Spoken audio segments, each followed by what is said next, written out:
Ladies and gentlemen, boys and girls, welcome to the weekly recap from We Are Soccer. We're talking about everything that's happened. We're talking about games that are coming up. We've got a lot to get to. I was in a really pissed mood. There's a lot of words I wanted to use there because Wolves got their second win of the season, and it just so happened to be against my Aston Villa, of course. Need a win. Play Villa. They'll get you that win. All right, we're going to talk about that. I'm a little down about that. But Chelsea went to Arsenal and lost today. Oh, Arsenal. Oh, have they cemented their place? Is this it? The first title in 22 years? Are they ready to do this? Looks like they might be. I want your thoughts. We're going to talk about it. By the way, Spurs lose again. Is it officially crisis mode for Spurs? I think it is. We're going to talk about that. Man United and Villa swap spots. Man United win, Villa lose. My God, third and fourth. Man United have climbed to the table since Carrick has come on. What a genius move to bring him in. Lamine Yamal, hat-trick history. Man, oh man, that kid, he earns like 500,000 euros a week. It's incredible what the amount of money he earns, but I think it's actually worth it. Pitch invasions again. Are you kidding me? Come on, people. We got to stop with this crap. This cannot continue. It is terrible. Oh, and by the way, FIFA President Gianni Infantino would like red cards for people who cover their mouth when they're speaking. He doesn't like this. Whatever, man. That's kind of garbage. Last thing we're going to talk about tonight. Who are the top 25 USA men's soccer players of all time? We want your thoughts. We've got our thoughts. We've got a list that came from, I don't know if it's from Sports Illustrated, I don't know if it's from Sports Bible, but they've combined the list or whatever. We've got the list. We're going to show it to you. We're going to put our thoughts in there. We want your thoughts. Who is the top 25 U.S. men's national team players? And we're going to do a little bit of an MLS recap. We're breaking down some of those games. We got a lot to get to, guys. You ready? Let's jump in. Let's go. What? And I'm going to give you one opportunity because we're friends. Winner! Who gives a shit about where the ball's been? Yeah, F him. They went from loving this guy, best move ever, to hating him. I think it's the most ridiculous thing in the world. I love it because it tells you how the game was played. There's nowhere for him to go. I think there's one place. You can't do that in the national team. Do I look like I'm freaking kidding? He does things that are absolutely insane. Successful and sexy? No. It wasn't aggravating at times? Yes. Sorry, That's not very fair. It's not about being fair. Welcome to the greatest soccer show ever. Ladies and gentlemen, welcome. Appreciate you joining us. We got a lot to get to. Before we do that, though, hey, join us on the merch store. Join the WAZ merch store. Find on the WAZ, wearesoccernetwork.com. We got a link to it.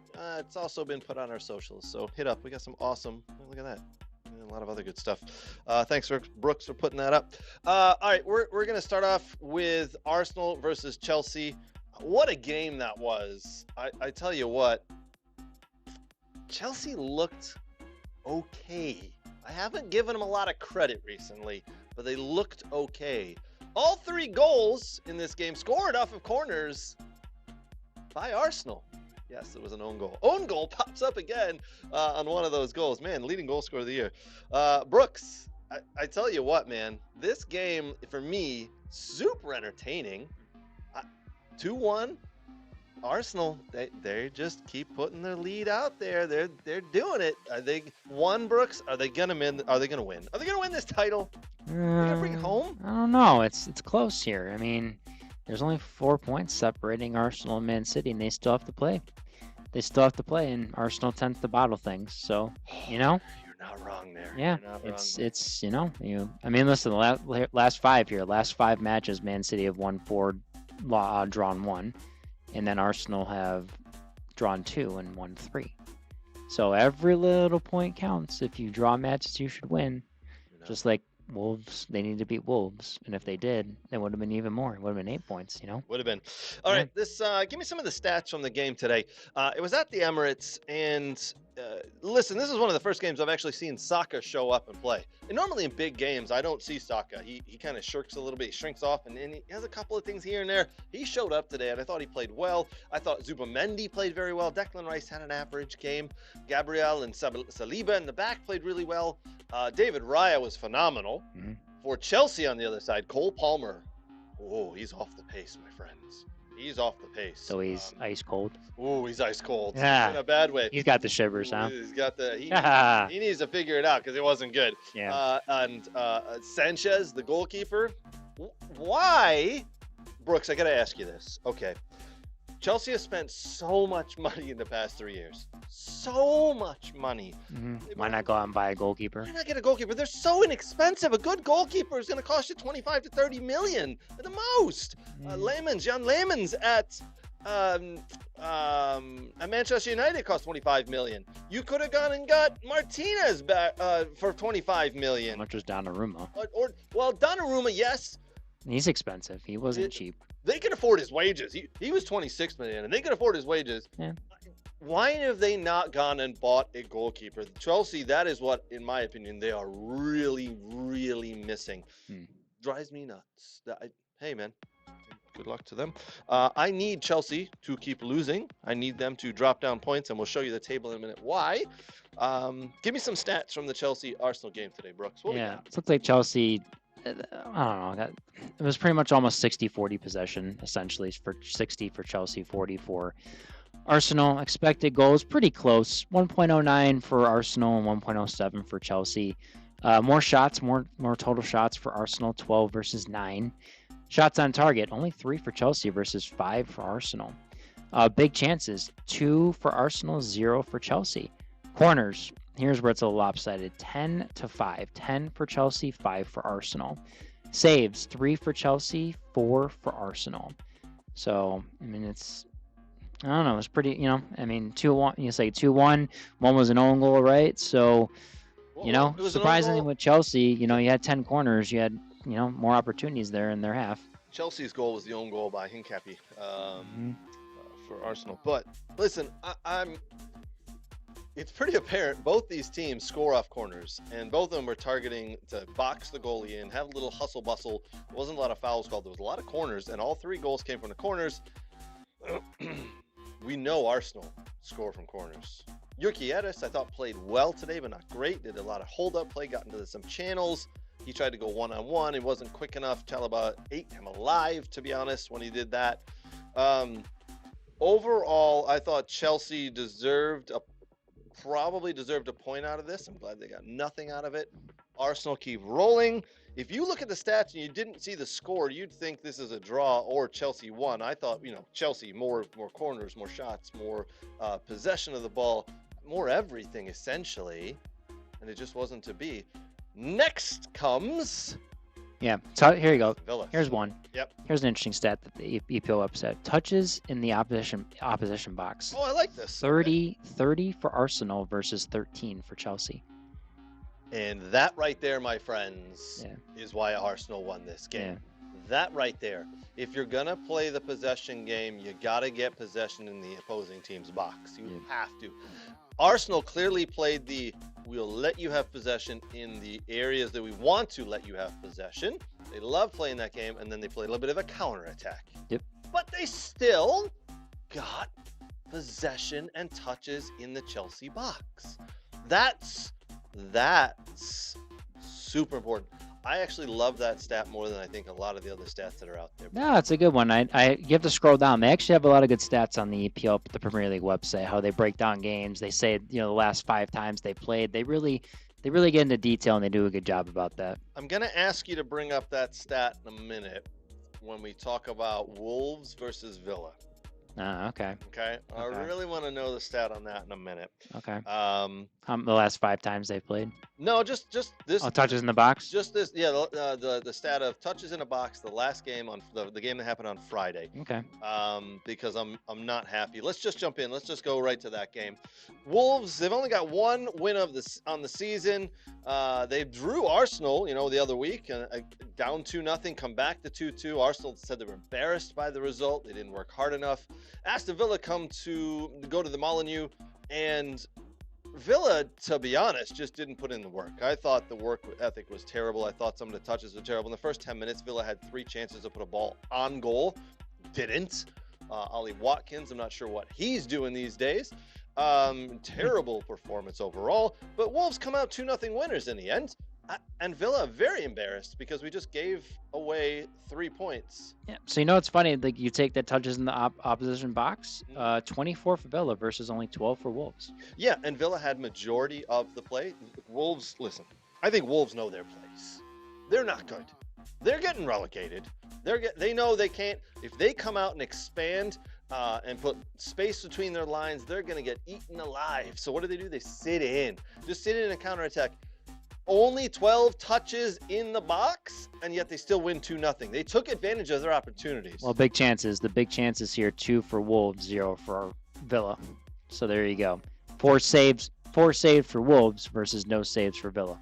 Do you remember a couple of weeks ago, Brooks, I stood here and said, Aston Villa, they don't shoot. They hate shooting the ball. They want to seem to walk the ball, pass the ball into the back of the net. They don't shoot. So they overplay. They just overplay. Yeah. They get the ball into the box, they overplay, and if it's a rushed shot and it's never on target. Yeah, which is rough too. The expected goals here: 1.03 for Villa versus 0.86 for Wolves.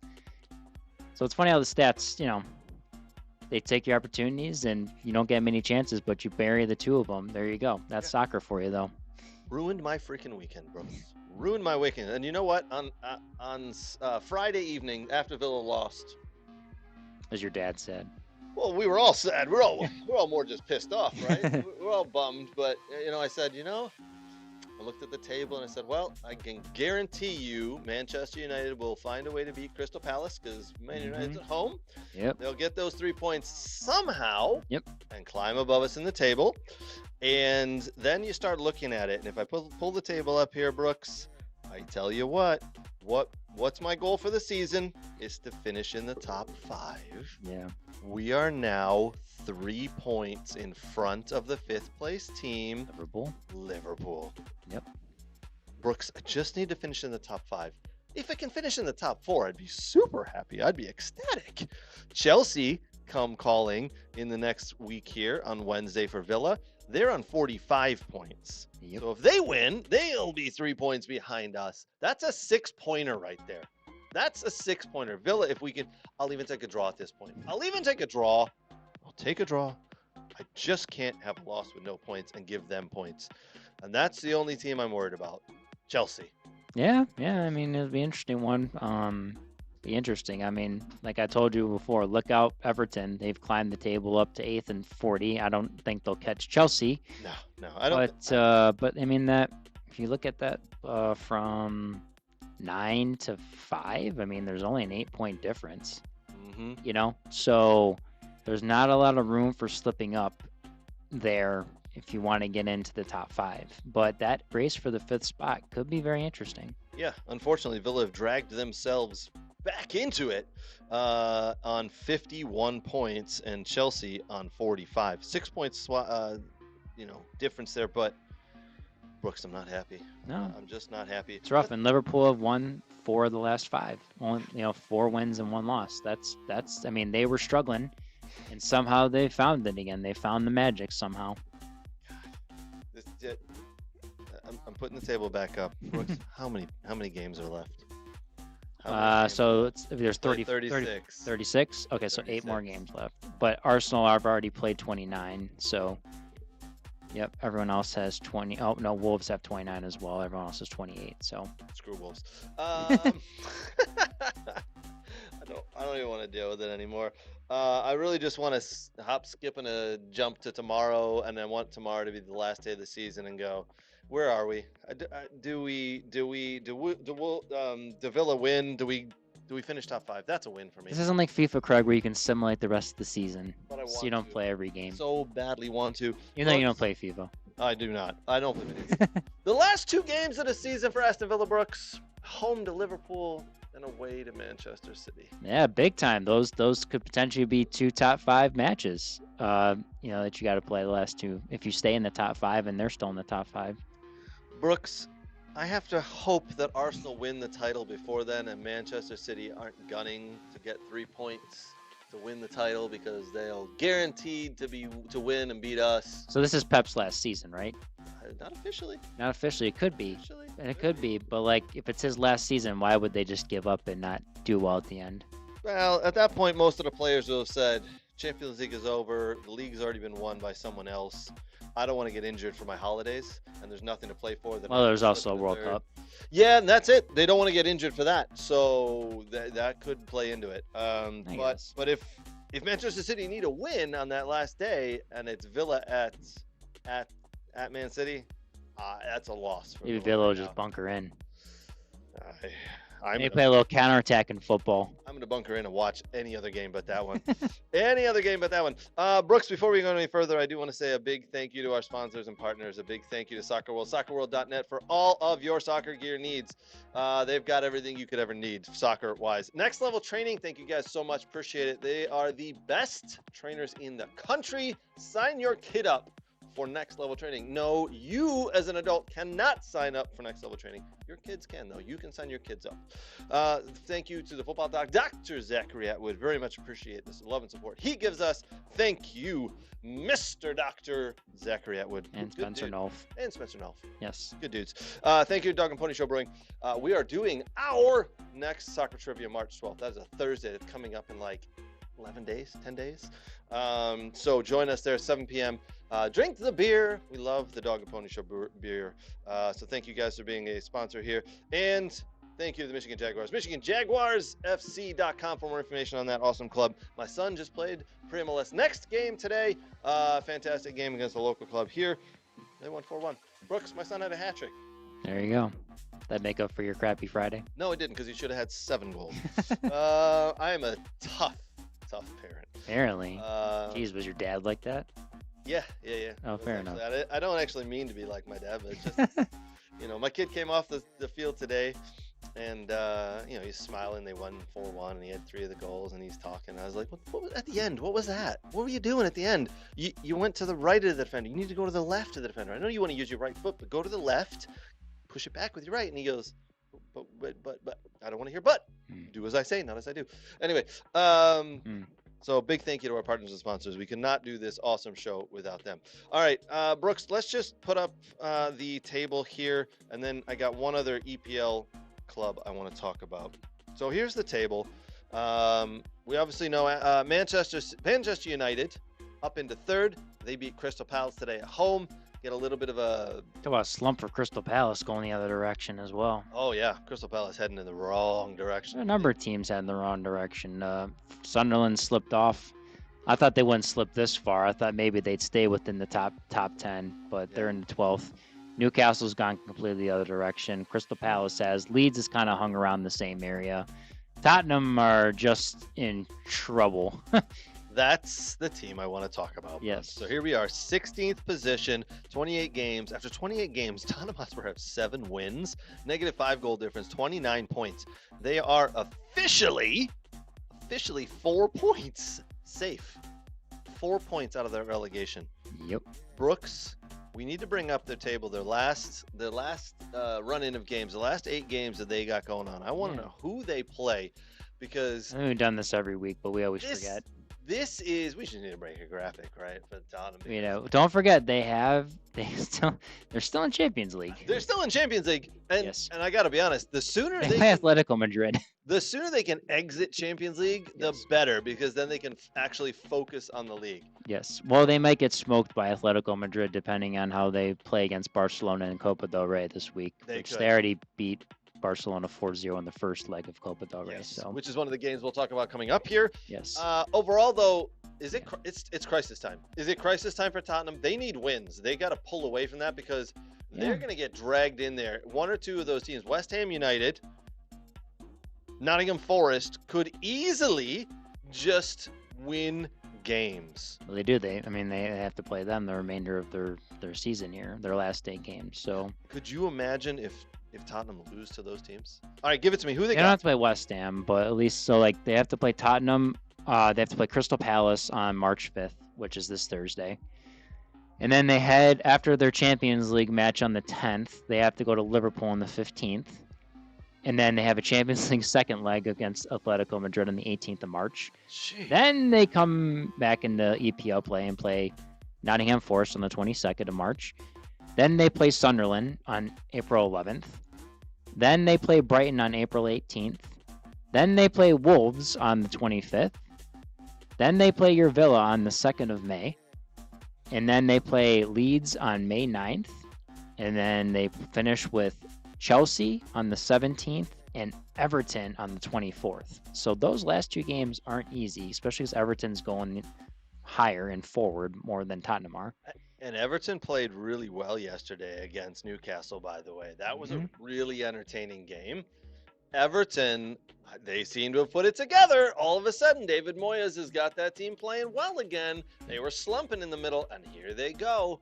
I tell you what, this is going to be a fun run into the end of the season for us who aren't worried about being relegated. For you Tottenham fans, it's like hell.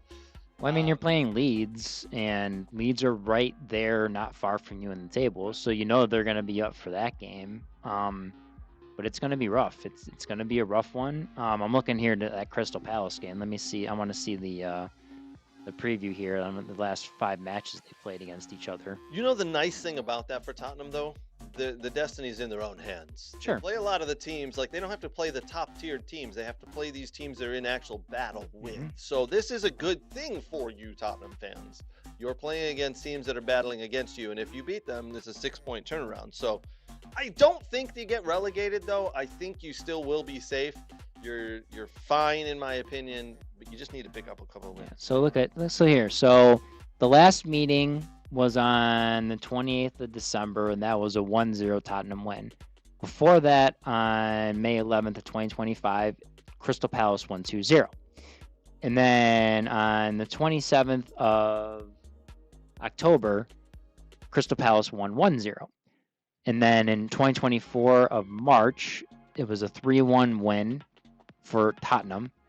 And then on October 27th of 2023, it was a 2-1 win for Tottenham. So it's kind of gone a little back and forth. Tottenham has a little more wins, three of the last 5, but it's up in the air here. That's incredible. Yeah. That's football, man. That's football. You know, at the end of last season, when Manchester United and Tottenham were both down in 14th and 15th, we all said, okay, if you had to pick a team that you think is going to rise up the table and one that maybe will stay right about where they're at, we all said, listen, Tottenham, I think they're going to come back. They got Thomas Frank who came in the door. They're going to be fine. They're going to be really good. They could finish in the top 10, and they'll be okay. And it's the complete opposite. Manchester United, once they got rid of Ruben Amorim and started playing a 4-back system, you're welcome, what I've been saying for the last 2 years, they've risen the table. They're in the 3rd, for Christ's sakes. Tottenham, you're 4th, 5th from bottom. You're in trouble. 4th from bottom. You're in trouble, man. Tottenham fans, I want to hear from you. How do you feeling? You just written off the season, you know you'll be safe, or are you worried? I think Biggs Gunner's happy. He's just joined the chat. Of course he's happy. Yeah, he's an Arsenal fan. Yeah. They won today. Nothing better, winning the league and then Tottenham going down, right? Absolutely. I mean, I am interested. Never thought that would ever happen. Arsenal win the league in the same year Tottenham go down. Anyone ever thought that would happen? Is that like the best thing ever for an Arsenal fan? Probably. It's like you if Villa won the league and Birmingham City went down. Oh, yeah. Incredible. I mean, that's like Christmas, Easter, your birthday, everything rolled into one day of our magical day of we won the trophy and our biggest rival got relegated? Are you kidding me? Yeah, I'm sure Man City last year was like, come on, Man United, get relegated. Oh, yes, they were definitely. Yeah. So were a lot of us. A lot of us was actually saying that. Yeah. Unfortunately, we'll call them the cockroaches of Everton, just can never get relegated. So Liverpool's like, that's never happening. They keep swirling that toilet bowl, and now they've climbed out. All right, Brooks. Listen, I just want to hear from Arsenal fans. I want to hear from Tottenham fans. Arsenal fans, are you going to win the league this year? Is it? I mean, you're putting it together. It looks like they're having fun. Here's the difference between this year and last year, Brooks, for Arsenal for me. They've got Eberechi Eze, who looks like he's still having fun. They got Zubamendi, who looks like he's still having fun and putting in the work. They don't seem to be crumbling like a lot of the players have done in the past for Arsenal. So I think this is a different team. I really do think they go on to win the title. I want to know, Arsenal fans, how do you feel about it? Biggs Gunner says he hates United and Chelsea 1,000 times more than I do Spurs. You're my new favorite person. Okay, fair enough. You think the London guy would hate the other London team? I think we need to send a We Are Soccer care package off to BX Center. Maybe one or two of these shirts. My new favorite person says the magic words. You really know how to grab a guy's heart. I love that. Tottenham fans, how are you feeling? You thinking that you're gonna be safe and this is just a waste of a season, or are you worried about relegation? Yeah, BX Gunner thinks they'll win the league. Arsenal. He was very ho hum about Arteta in the beginning of the year, and he wasn't quite yet, but he thinks they'll win the league. Listen, the way they've played this past 2 games, I think he's right. I think they're gonna do it. Yeah. There's a lot of people who are rooting against Arsenal and a lot of people who are rooting for Manchester City, Brooks, because if Arsenal win it, it'll be a momentous occasion, the first time in 22 years. We'll never hear the end of it, right? If Manchester City win it, the rest of us just go, yeah, great, Manchester City won it again. Well, you know our On to next year. Facebook group will Rod and Dylan Sana all Arsenal all day. Oh God, we will have to hold a parade at the Soccer World stores. Yeah. Well, he may dress his Soccer World stores with more Arsenal gear. You know, I'm sure there'll be a big banner out front in the window that says Arsenal 2025-26. EPL champions. I'm gonna have to text Rod and be like, "Hey, if Arsenal win the title, what's happening at the store? Are you gonna rent an open top bus and do a parade? You're gonna have some banners out front, some balloons. What are we doing?" Discount on Arsenal gear? Oh, discount on Arsenal gear. I like that. Not that I would buy any because I don't buy any that isn't from my club. But anyway, all right, Brooks, where should we head next? I tell you what. Why don't we talk about Lamine Yamal? Okay. Lamine Yamal has just. He scored his first career hat trick as Barcelona celebrated with Hansi Flick's 100th game in charge of 4-1 easy La Liga win over Villarreal. Yamal took his league tally for the season to 13 with a brilliant treble. Lewandowski rounded off matters with a simple stoppage time tap in. He says after the game, "I'm finally having fun playing again. I had fun last year and the year before. This year was a bit of a slog, it's been tough. It hasn't been as fun." He's finally having fun again, he says. And that's what you do when you decide you're going to have fun. You're going to go score hat tricks on people. Phenomenal. Barcelona comfortably extended their 100% home league record to move 4 points clear of Real Madrid, although Real have a game in hand, which is at home to Getafe on Monday. One to watch there. Yeah. So they need to win to close that gap to within 1 point. Fortunately, it's not a race besides the top 2. Unfortunately, Atletico Madrid's at 51, tied with Villarreal in 4th. So it's not very close, but it looks like they're getting 6 spots. It looks like right now. Possibly they have 4 Champions League. They have 1 Europa League, and then they have a Europa Conference League. I was about to say normally it's 4, and England will get 2 Europa and a conference, but with La Liga it's 4, 1 and 1. So but Lamine Yamal hat trick. He's 18 years old. He's earning 520,000 euros a week. Yep. That's a lot of money, and he proved he's worth it because he is one of the brightest stars right now, Brooks. And with the World Cup coming up here in the USA. Spain better. Well, he was really good in Europa. He was. He was very dynamic for Spain, and I think he was really the reason why they run. Spain better hope they can. He stays healthy. Yeah. And he's having fun. If he's having fun, Brooks, are you kidding me? And he starts putting hat tricks in the back of the net. He's 18, man. He starts putting hat tricks in the back of the World Cup. He could end up being the Golden Boot winner. Maybe put some money on that early. Yeah. Provided he's healthy. Yeah. When's he go to Man City? Oh, no, I don't think he'll do that. No, I don't. You don't think so? No. Everyone always makes the move to England. Well, Man City, it's a place to play soccer at Arsenal. At some point. Well, Arsenal win the league. No, that won't happen. They can't offer enough Not money. now. They can't offer 500. I don't think there's many. I don't think so. I don't think he ever goes there. I think he finishes out his career. All in La Liga? Yeah. How about this? Majority of his. Very rarely do players stay at one club for their whole entire career anymore. I'll say majority of his competitive days. Towards the end of his career, he might do what a Messi has done, right? Messi went to Ligue 1. Do we really count that for 2 years? Because it's not that competitive. Then he's, no offense, he's in MLS. He's 38. He can't go back to play in the top leagues anymore. Yeah. I think he'll be there for the next 10 years, and then he'll bounce around to a club or 2. I know. PSG get him because they can afford him. They can afford him. So Absolutely. can Man City, though. I don't see at the age of 29, 30 going to No, I think EPL. I think if he's won everything he's needed to at Barcelona, I could see that pivot. Like if he by 24, 25, if he or 23, if he's only 18, if he's won everything he felt like he needed to, I think he'd be like, what I need to take on a new challenge. Hey, you know what? As long as he doesn't go to the Saudi league, I'm okay with that. Agreed. Agreed. Which everybody, by the way, is. Hey, maybe at 27 he'll come to MLS. He'll be the face of Inter Miami. Oof, that'll be early in his career, man. I don't know. Maybe by then they'll just they'll give oodles of money away, and then they'll attract all that because they'll switch to the European calendar. Yeah. You know, Inter Miami, LA. You know, there's a lot of people. You know. Yeah. Yeah. All right, Brooks. Moving on. Something we got to talk about here, people. This has to stop. First off, Brooks, why was Inter Miami in the middle of the week traveling to Puerto Rico to do a friendly? It wasn't a friendly. It was CONCACAF Champions Cup. It was. That's right. CONCACAF Champions Cup is going on now, my man. We even talked about it. It's the early rounds, though. Right. It's the early, like it's kind of like like Philly Union blew out someone. It's like the early rounds with the small countries in there, where the teams are just it doesn't really get good until the next round when more Mexican and American teams meet and everything, and some of the top other teams from the other countries. We even talked about it last week that that's what's going to happen, and that's where they're going to play, didn't we? And I forgot. I watched some of the game, and I was like, "Oh, they're doing a friendly here." I completely forgot. But we gotta talk about what happened in the game, Brooks. Okay. Fans coming onto the pitch, tackling Messi. Were they in Puerto Rico?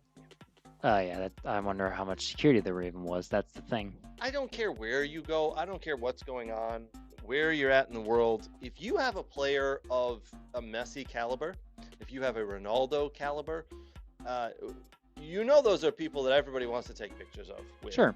You should put. I don't care if you have to pay 1,000 security guards to stand around the field. I don't care. You cannot let this happen. He has been approached on a field in the middle of play several times in the last couple of years. Crazy people running on, trying to get pictures. Kids running on. Here's what's going to happen one day, and I hate to say it. Someone's going to run on and do something bad, right? We saw this with tennis back in the early 2000s. Monica Seles, early 2000s, late 90s, I can't remember.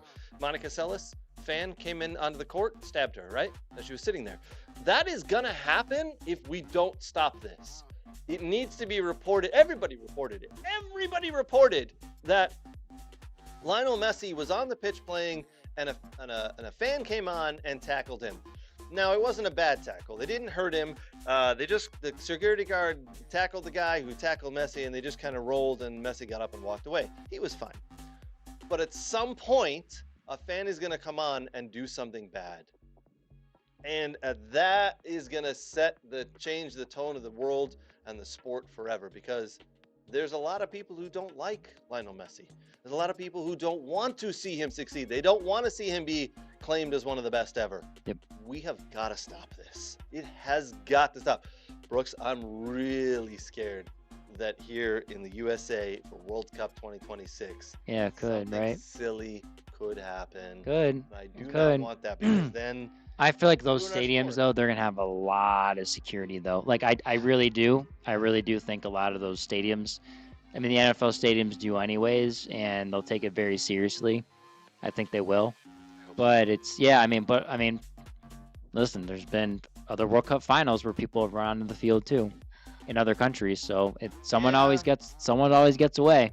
And normally I always tell people if it's the girl wearing a G-string and a bikini and she's running on, or the guy wearing a thong who's got a betting sponsor written across. I'm like, it's kind of funny, but Sure. that everything's got to stop. We cannot have people running on the pitch. Yep. The guys and the girls playing on the pitch are out there doing their job. They shouldn't have to worry about that. We've got to start putting more security around. I don't care if it's Puerto Rico. I don't care if it's Miami. I don't care if it's anywhere. It's Lionel Messi. You've got to realize that. Hire an extra 100 security guards. I don't care what it costs. I don't care who does it. Get it done. Get it set up. We cannot have this happening. By the way, down 2-0 tonight. Inter Miami come back to win 4-2, Brooks, over Orlando City. They did. Wow. Incredible. Yes. When they went down 2-0, I was like, oh, man, this is a hell of a start to the season for Messi and Inter Miami. Yeah, they went 0-2, and Orlando could have went 2-0. Right. Right. Or no, sorry, Orlando could have went 1-1 because they lost the first one to Red Bull, but they needed that. They lost last week to LA, right? And then LAFC, and Yeah, Miami did. 3-0. Miami did, and you're going, oh my god! And then all of a sudden they're down 2-0 to Orlando, but they came back 4-2. Messi leading that charge, 2 goals. Yep. The guy is just magic. Just magic. We'll get to that in a little bit. All right, Brooks, this is a funny one. By the way, I cannot wait to do the who are the top 25 USA men's soccer players of all time. That's going to come up in a couple of minutes. We're going to do that. You know, Brooks, when you're on a soccer field and you're talking to the referee, a lot of people do this so they can't, you can't hear. Oh, suppose the video can't see what you're Right? saying. So the video can't read your lips, right? They do this. Yeah. Even after the game. Well, the baseball players do that too when they're talking like, "Hey, I'm gonna throw this pitch or whatever." Like, yeah, oh, but you can hear me. I get that. Yeah. Right? But it's funny. Even I was telling my dad this. Even after the games, when the guys are just standing around, right? They're swapping shirts. They're still doing this, so no one can read their lips. Right? Yeah. Whatever, man. Who cares? Just I don't care. It is what it is. Gianni Infantino, FIFA president, he wants it to be a red card. He thinks if you're going to cover your mouth so people can't see it or read your lips. Or that everything that come out of your mouth is going to be bad. I guess that's what he thinks. That's why you're covering your mouth, because you don't want anyone to see what you're saying. That's a little ridiculous. I don't know. Brooks, you want to go for a beer after I mean, like, yeah. Who cares, man? Like, yeah. Hey, great game. I can't really say that out loud in case, yeah. Whatever, Hey, man. can I get your jersey after the game? Another one? Jeez, you ask every show, Brooks. You can have another jersey, sure. Yeah. I didn't drink too much coffee today. Hey, yeah. You know what? If that's what it is, yeah. Listen, I'm not really hiding anything. I just drank a lot of coffee today. So I'm helping you out here. Yeah. You know what? There I'm fine with. But Gianni Infantino wants to make that a red card. Yeah, that's a little too much for me. It's taking it too far. You know, I think it's silly. I think it's silly the guys keep putting their hand over their mouth, but giving him a red card for that? Come on. I mean, people aren't arguing stop people putting your hands over your mouth. Like, if there's not an uproar of fans saying that this is ridiculous. No one cares. No one cares. Yeah. If you're bothered by it, Johnny, just turn away from the screen and stop watching. He probably doesn't even watch the games. Yeah. He doesn't watch these games at all. He's probably like, they're saying something bad about me. That's why. You know what? That's probably what it is. Well, have you seen the glare off of his head? My God. Yeah. I know they're talking. He shined that thing. You must do some shoe polish or something on that thing, Yeah. I didn't think about that. Well, yeah, that's pretty funny, Brooks. I don't know. A little ridiculous. Yeah.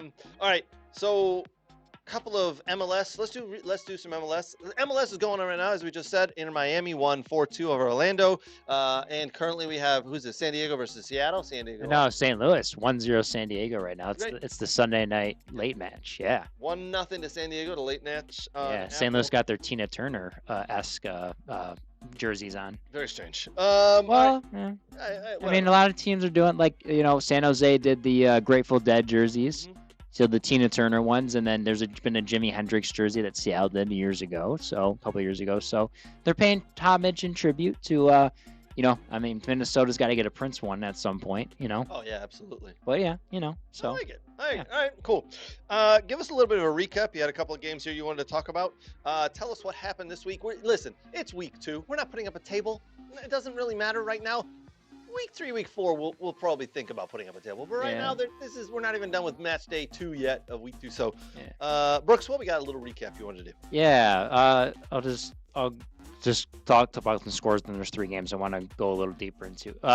So Chicago picks up their first win of the season, 3-0 against Montreal.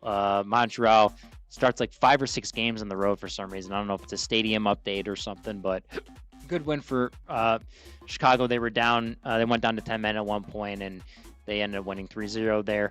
The young kids, Emil Forsberg and the kids, and Michael Bradley win 1-0 against the New England Revolution. So it was off a corner. A 17-year-old to a 16-year-old crosses to a 17-year-old. So the 3 academy kids keep performing every week. Good Lord. Yes. I like it. Yes. So if you guys want to watch the New York Red Bull and Michael Bradley, I suggest if you want to watch the young kids play. I was watching a bit today, their second team play, because a good friend of the show, Alex Gimple, was starting for the Crew too, who were playing against them. So Alex and then another kid, Gianmarco Donato, who's from the Rochester area as well. So 2 Michiganders started for Crew 2 for them.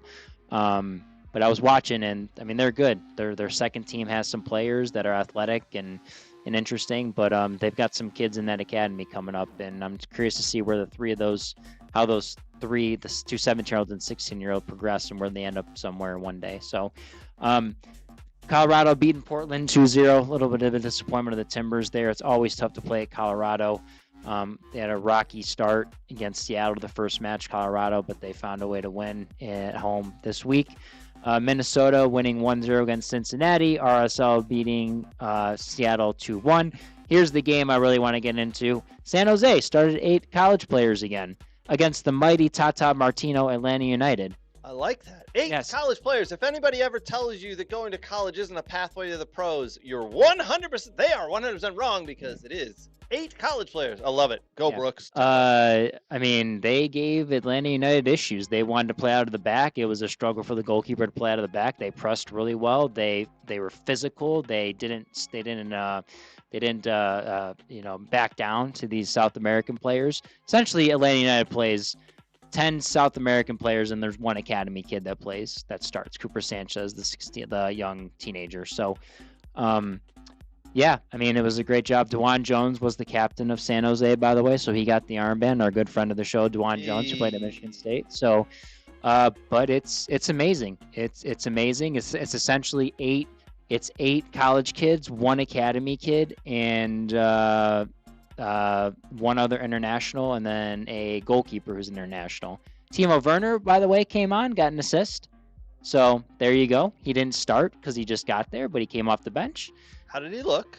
It was all right. I mean, I'm curious to see, how do they play him? Does he, does Preston Judd, who scored a lot of goals in the first couple games, did they take him off and put Werner in, or does he just kind of work his way in? I don't know. It'll be interesting to see how it goes. But it's a physical group, but they have some key pieces. Jamar Ricketts went to CSUN, very good athlete, can take players on 1v1. Oseni Buddha, who went to Stanford, very dynamic attacker.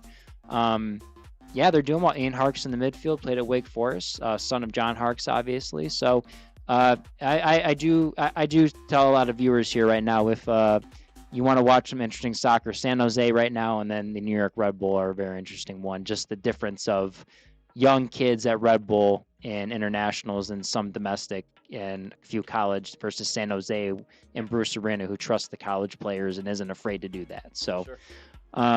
Yeah, and Atlanta United, 0-2 to start, I believe, and ouch. It's Tata Martino, and there's been a lot of complaints. I've heard things from people that players that have played for Tata before, that he only likes to do small-sided stuff within small boxes, and you don't do a lot of full field stuff. How do you get your fitness during the week? So, I don't know if you can just play that way. I know he's won an MLS Cup, but it's not easy to train that way throughout the season if you're not fit for every game you're playing every weekend. So, anyways, to move on, LFC winning 2-0 against Houston. Other game, Vancouver-Toronto. Vancouver looked really good, continuing from what they did last year. Thomas Mueller looking like he's just having so much fun in Vancouver. Like every goal, it's he scores or his teammate scores. It's a high five, a hug, a clap. He celebrates on some of his goals. Like it's just a different type of Thomas Mueller, but he's really just like bringing in the camaraderie and keeping everyone together, and because they're going through all that stuff right now, where they don't know if the team's going to be sold. They don't know if they're going to move. And I think the players are just like, listen, we just got to play on the field. We just got to do what we need to do. Hopefully we can compete for another MLS Cup. And, it'll be interesting. Toronto FC going in a very bad direction. We'll see if Josh Sargent changes much for them. They've acquired a lot of different players. We'll see if Simon Fraser, we'll see how much he, if he stays the whole entire season. If they go on a bad run here, who knows if they'll can him and try to get someone else. I know he's only been there for a year, but Toronto FC usually aren't too afraid to try to switch managers if they need to. So, yes, LA Galaxy, you texted me yesterday, 3-0 in first 30 minutes, and they ended up winning 3-0 against Charlotte. Dean Smith, Charlotte, not looking very good with those. That there's high expectations there, and David Tepper, that owns the team, very wealthy guy, he wants to win. They want to win. So it's not looking good right now in Charlotte for Dean Smith. Let's turn it around, Dino. Let's go, buddy. Yeah, and then the game today, like we talked a little about, Inter Miami Orlando. Great 4-2 win for Inter Miami. Orlando started off very well at the beginning. Miami was struggling. 2-0 at halftime. 2 very good goals by Orlando. Looked like they had the game. Former Michigan center back Nolan Miller, who's from the Troy Birmingham area, started for Orlando City today. Good job, Nolan. He played well. He unfortunately had to leave in the second half. Looks like a hamstring injury. But he did really well, and he earned his spot coming off the bench the first game against Red Bull, and then he earned a starting spot this week. So, but Messi magic, man. Messi magic. A great goal and a great free kick, and some great goals by the other players to help him out. So it was a big win and much needed win. I think Inter Miami needed after getting kind of squashed by LAFC that first week. 100%. Messi magic. It's incredible what that guy can do. Yep. Absolutely incredible. Mhm. All right. You good with the MLS there, buddy? Yeah, I think we're good. All right. We're going to jump to one of your other favorite topics here. We're going to show you Wrexham. Look Yay! at that. They're in the top 6. 4 points above Southampton. And here's the championship, right? So listen, Coventry City are going to have this thing wrapped up. They play 46 games in this league, so they still got 11 games to go. But I think Coventry City just keep rolling, and it's a great thing. I think it's awesome that Coventry City are going to get promoted. Absolutely phenomenal. It looks like Middlesbrough, who dropped back a little bit, could get into a little bit of a fight with Millwall here. Yeah. I hope Middlesbrough get their act together. Aiden Morris, Middlesbrough, I really hope they get their act together and get in and get promoted. The first 2 teams get promoted. Teams 3, 4, 5, and 6 go into a playoff, play against each other home and away. And then the 2 winners meet in a final in the Wembley Stadium. So Wrexham currently right now in the last playoff spot. 4 points clear. Big games coming up from them. But, hey, man. Hey, again, there's a chance. Brooks, there's a chance they could be in the Premiership next year. There is. The playoffs, anything can happen. By the way, I saw an article. They might want to expand the playoffs in the EFL Championship. They've talked about. So what, they may make like top 8, what they do? Yeah, and do you know who's against that? Who? The Premiership. Do you want to know why they're against that? No. Because they're looking at it and say, listen, the team that finishes 1 and 2, yeah, those guys are good. They went through a hell of a season in the Championship. Sure. They deserve to be in the Premiership. Sure. A team that goes through the Championship, gets into the playoffs, wins the playoffs, and gets promoted. Okay, yeah, we can deal with that. Now you want to put a team that climbs into 8th, and they could win the playoffs and like through a little bit of luck and get in. I mean, that's not a team we want. The competitive nature of the league may go down a little sure. bit. Right? I mean, but you could say sometimes 7th place team is so close. Maybe you do top 7 where the 3rd place team gets to buy the first one. Maybe you do that. Yeah, I think part of it is, listen, they want to expand the playoffs. Why? Because there's more games. More games. Yeah, more money. More money. More TV, more money, more sponsors, all that good stuff. Yeah, makes it more dramatic too. Because Maybe. what if the 7th place team, if you did 7, ended up winning? I think it's dramatic as it is. Trust me. When Villa got into 6, it was incredible. And then they went home and away, and they won, and then they went to the championship, to beat Derby. It's incredible. It is the hardest league in the world. There's not a harder league in the world. The Premiership is incredibly hard, but you go down to the Championship, my God, is it a slog down there. You're playing against guys who are just journeymen, it's a battle. Yeah. I don't think opening it up to 8 teams is a good idea. Leave it as is. Just leave it as it is. It is phenomenal as it is right now. Just leave it. It's great. There's no need to expand it and ruin what you've got. Don't water it down. But yes, they could. That may very well happen. I don't think it's definitely not this year. It may. I think it's on the cards to vote in for next year, or the year after. But yeah, I would prefer just to leave it as it is. Yeah. My question is, I just asked BX Gunner that if Coventry City go up, do you think Lampard stays in that job, or does he get another open position in the EPL? No, he stays. Okay. No, he stays. Yeah. Very rarely will you see a manager get promoted and then jump away. I don't think he can risk it, because if he goes somewhere else and fails, he'll get fired, and he's already been sacked a couple of times from teams. I think he's doing a phenomenal job. He almost got Derby County promoted 7 years ago, right? But it was Villa who beat him in the final. I was at that game. But yeah, no, I think he's a very good manager. I think in the right situations, and I think it's a great situation that he's found himself in. And it's, hey, Haji Wright scoring goals. He's got Haji Wright playing phenomenal right when we need him to be playing phenomenal as well as the World Cup comes. Keep it going, my friend. Keep it going. I'm going to go over the matches that Wrexham have. Yeah, go for it. And then we got, there's one or two of the matches we're going to talk about in the upcoming games. So they have the big time, and we'll talk about this, the FA Cup match March 7th against Chelsea, but that's not a league match. So league matches, they have Hull City, who are in the top 6 right there, I believe. And then they play Swansea on the 13th. Then they Swansea back in 16th. Yep. Then they play Watford on the 17th of March. Ooh, 9th. Yep. Sheffield United on the 21st.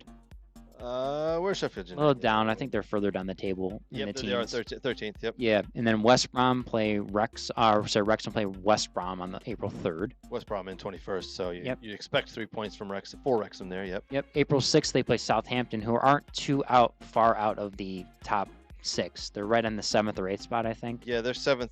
They're 4 points behind, so they'll be looking at as like a 6-pointer. Yep, and then they rival Birmingham City, Mr. Tom Brady. I'm sure they want to beat him since they didn't beat him in League One. So that's April 11th. Yes, sir. Yep. There they are, 49 points. Birmingham City currently. Yep. And then on the 18th they play Stoke City. Okay. All right. Where's Stoke at? I think they're towards the bottom. They are. They're 14th. Yep. 14th, yep. And then they play Oxford United on the 21st. 23rd. Need 3 points there. Yep. And then they play first place Coventry City on the 25th, their second to last game. Okay. And then the last game of the season, the second place team currently, Middlesbrough. Wow, they play the last 2 games of the season. They could play the top 2 teams. Yeah. Oh. Yeah. Oh, no. Yeah, I know. Oh, How often does that happen? No. Yeah, I know. Well, it's going to happen to Villa, actually. No, you're right. Yeah, that's a good point. Yeah. But Wrexham going to need that to possibly continue into the playoff spot. My God. Yeah. All right. Yeah. Well, we'll see if. Well, Rob and Ryan like a challenge. Oh, and they love a fairy tale story, right? They do. Ending, so that could. It's like they need to win one to make the 6th spot, All right. Or get a point and win one, We'll keep tabs on it every week with Yeah. Wrexham moving on here. All right, Brooks, here are your games for the week that I think people need to be watching. We just talked about the championship, the EFL Championship. There's a game tomorrow on at 3 o'clock on Paramount Plus you should be watching. It's Birmingham City versus Middlesbrough. Birmingham City in 11th place currently. They need to start running up the table, getting points to get into the playoffs. Middlesbrough need to start winning again to remain in the automatic promotion spot.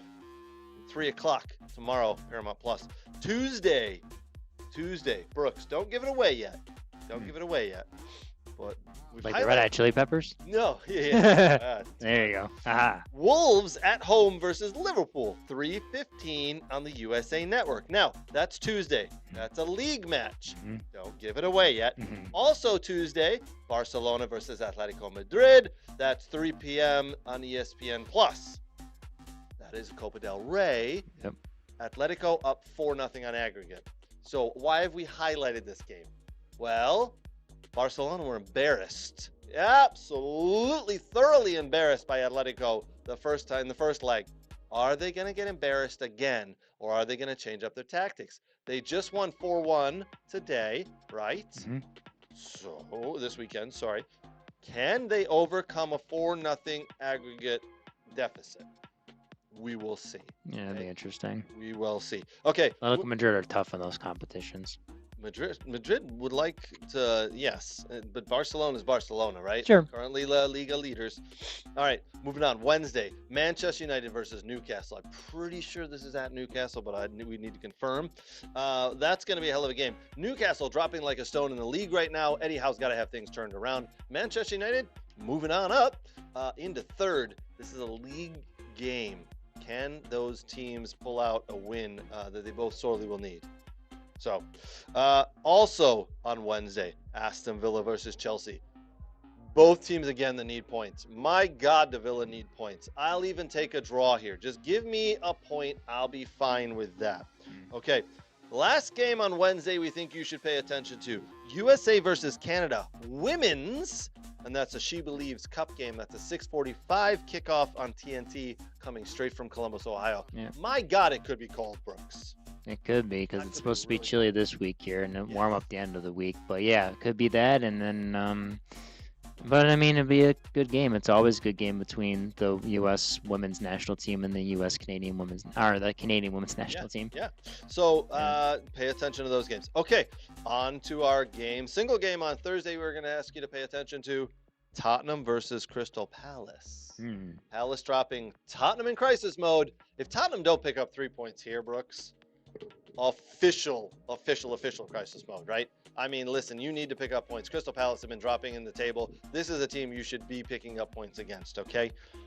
So pay attention to that. 3 p.m. USA Network, 3 p.m. Eastern Time, USA Network here on Thursday. Yeah, well, the saving grace they have is Man City play Nottingham Forest, and I think City's going to win that one. Yep. So they need to get points for sure. But if something crazy happens where Tottenham lose and somehow Nottingham Forest draw, that's like a win. That's a win for Forest, and then.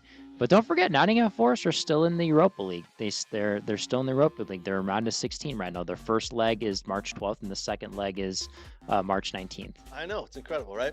Maybe they should just focus on the league. Whatever. I'm not the coach. All right, here's your game Friday you should pay attention to. Now, if you've been listening the whole time here, Tuesday there was a game we asked you to pay attention to. That game was Wolves at home to Liverpool in the league.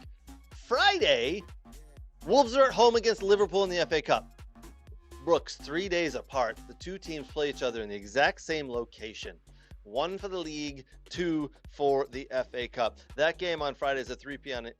kickoff Eastern Time on ESPN+. That Wolves have been playing well. They just beat Villa at Molineux 2-0. They came back to draw with Arsenal 2-2 the other week. Wolves could surprise Liverpool here. Just saying, Liverpool, beware. Beware. Okay, other game for Friday, PSG versus Monaco, 2:45 kickoff. I don't even know what channel it's on. I think. Don't they play on Paramount? I think it's Paramount or ESPN Plus. I'm not really sure. Oh, they could be ESPN Plus. Yeah. Double check that. All right, last thing we got for you for the night. We're going to talk about Sports Bible put out this graphic, and it says via Sports Illustrated. So whatever. Take it for what it's worth. The top 25 U.S. men's national team players of all time. Before we get to that, again, I do want to say a big thank you to our partners, a big thank you to Soccer World, a big thank you to Next Level Training, a big thank you to the Football Doc, and Dog and Pony Show Brewing. Very much appreciate them all supporting us. Dog and Pony Show Brewing, March 12th. Get out for live trivia there. Big thank you to the Michigan Jaguars as well. Appreciate all that you guys do for us. All right, here it is, Brooks. Here is the list. All right. This might be from Bleacher Report, too. I'm looking at this, too. Is it the same one, pretty much? All right, Christian Pulisic 1, Clint Dempsey, Donovan, Friedel, Claudio Reyna, Eddie Pope, Kobe Jones, Tab Ramos, Marcelo Boba, DeMarcus Beasley round out your top 10. We chimed in with our buddy Kirk earlier today, and he was saying, if I can find the chat that we had. He likes Clint Dempsey as the top one, at number 1. He wants Dempsey as 1, and he said, Pulisic 3, Lawless, Jones, McKennie at 4? Oh, my word. I don't know what Kirk goes all over the place. What was he saying? I think he wanted Dempsey 1, Donovan, and then Pulisic. I think so, yeah. All right, so Brooks, I'm going to give you my top 5. I personally think Christian Pulisic is by far the best U.S. men's soccer player there ever has been or ever will be. I think, maybe not ever will be, but he's phenomenal. I think he's great. I mean, there's just American footballers, by the way. Top 25 greatest American footballers of all time. Yep. I think Christian Pulisic is number 1. I personally will put Landon Donovan as number 2. I'll put Dempsey as 3. I personally love Brad Friedel, but I would put him lower. I'm going to go out of order here. I'm going to put Tim Howard. They've got Howard listed 11. I put Tim Howard in my top 4. And then, to be honest, I'm a little conflicted. I either want to put in my top 5 Tab Ramos or Marcelo Balboa, but either one is fine with me. They've got them listed down below. What are you thinking in the top 5 so far, Brooks? I think Clint Dempsey, for me, is number 1. I do agree with Kirk. I think I do just how he scored big goals for the U.S. men's national team. He scored big goals over in Europe. Pretty much until the last year or two when he was in Seattle, when he dipped off in form, he pretty much was always usually a factor. So I would go Dempsey. I'm gonna go. I'll go Pulisic at 2. I'll put. It's hard with Friedel. The best. Some of the best European players are the goalkeepers, Howard and Friedel. Yeah. I mean, Friedel pretty much started for almost every European club he was at. When he went over there. I mean, he played for big clubs. He played for your Villa. He played for Liverpool. Was it Blackpool he played for, I believe? Blackburn he played for. And there might have been one other team. And Tim Howard, you can't deny, unfortunately there were some good goalkeepers in front of him at Manchester United, but Everton wouldn't have been the team they are, in that time without Tim Howard. Yeah. So I'll put Dempsey, I'll go Pulisic, I will go Brad Friedel, and then I will go Landon Donovan, and then I will go Tim Howard for my top 5. Okay, I like that. BX Gunner says he wants to put Dempsey, Pulisic, Donovan, then McBride, then Howard. Yeah, McBride's a good one too, because Brian did have, when he did play over there in Fulham, and he did score a lot of big goals for the national team. And unfortunately for head injuries and concussions and everything, he probably had to cut his career short. Yeah, but he was a different type of striker, that's for sure, for the men's national team when we didn't really have one. 100%. All right, let's read off the list. So we read off the top 10 there. Here we go. Number 11, Tim Howard, Carlos Bocanegra, Steve Cherundolo, John O'Brien. Yeah, he's injury. If he didn't have a lot of injuries, John O'Brien, he definitely would have done a lot better. Are you gonna read? Let's read it off and then tell me which one you think is too low on this list that needs to be higher. Yep. Then Brian McBride. I definitely think Brian McBride's a little too low there. Casey Keller, Eric Winalda, Gio Reyna, Michael Bradley, Ernie Stewart, Weston McKennie. I'm a little conflicted on that one in the top 25. Sure. Chris Wondolowski. He scored. It wasn't great for the national team, but he scored a crap ton of goals in MLS. Yeah, so he was efficient. Exactly, very efficient. I think he did a great job. Just not with the U.S. men's national team, probably because there were so many better strikers ahead, as we've seen on the list, and they just happened to be there when he was there. Yeah. And then we have our good friend Alexi Lawless at 23, Jermaine Jones at 24, Josie Altidore at 25. Yeah. Brooks, if you asked me to take one player and move him up, I honestly would take, and it's not because he's a good friend of the show, I would take Alexi Lawless and move him up. Because back in the day when he was playing, he was a beast. He was one of the only American players to go to Italy and play and make a difference. People knew him around the world. When he played on the U.S. men's national team, he was a force to be reckoned with. I would put him higher. Am I putting him top 5? No. Am I putting him top 10? Maybe that's a bit of a stretch, but I would definitely put him closer to 10. Yeah. I would take Michael Bradley, and I think Michael Bradley is a top 12 player in domestic soccer. I do not like Michael Bradley, but I'll agree with you. And I don't like Michael Bradley because he didn't make it at Villa. He came to Villa and he just didn't do very well, and then he left. But I really, he meant a lot. He was good at Roma. So much. He was good at Roma. In his time in MLS, he was meant a lot for TFC. I forgot where he played at before Roma. He played Villa. He played Roma. I have to look at it. It was from Roma. He went to Villa, and at Villa, he stepped on the field officially for two games and just never cut it, and then left. Yeah. Here, let me look here. I'm gonna pull up his Wikipedia page. I don't want to get too far into him, but I'm just saying he went Metro Stars where he started. Yep. He didn't go to college. He was a Chicago Soccer's kid, by the way, IMG Academy, Metro Stars. Then he went to Herenveen, where he played 55 appearances for 15 goals. Then he was at Mönchengladbach. I forgot he was there in Germany. 76 appearances, 10 goals. Then he was loaned to Villa in 11. Only 3 appearances for you. Chievo. And then he went to Roma, and then he finished at Toronto FC, where he played 250. How many games did he go at Roma for? Because I always thought he came to us from Roma, but it was 41. And I thought it was longer, but he was a main person at Roma, But what he meant, and he did score a lot of big time goals for the U.S. men's national team. 100%. So many good goals. Yeah. I'm not a huge fan, but I think he should be up higher in the list. Here, Brooks, here's one I'm going to tell you I don't think needs to be on this list at all. All right. At least not right now. Sure. Gio Reyna. Correct. Gio Reyna at 18. If this was a potential list, I would say yes, but this is what have you done? And he really hasn't done much in his soccer career, and he's had a few small bright moments for the national team. The top 25 greatest American footballers of all time. Yeah. The kid has been injured. He's done a couple of flashes of brilliance, some good goals. Has he won anything yet in any league or in anything? No, I'm sorry. I think he needs to just. That is not someone who needs to be on this list.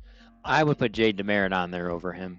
Yeah, probably. Because he scored big goals for Watford. He helped Watford get into the EPL, and he was a key person in the 2010 World Cup, I believe, in South Africa. He started, and then he finished his career in MLS. But I think Jay Demerit has done more in his soccer career than Gio Reyna has. Yeah.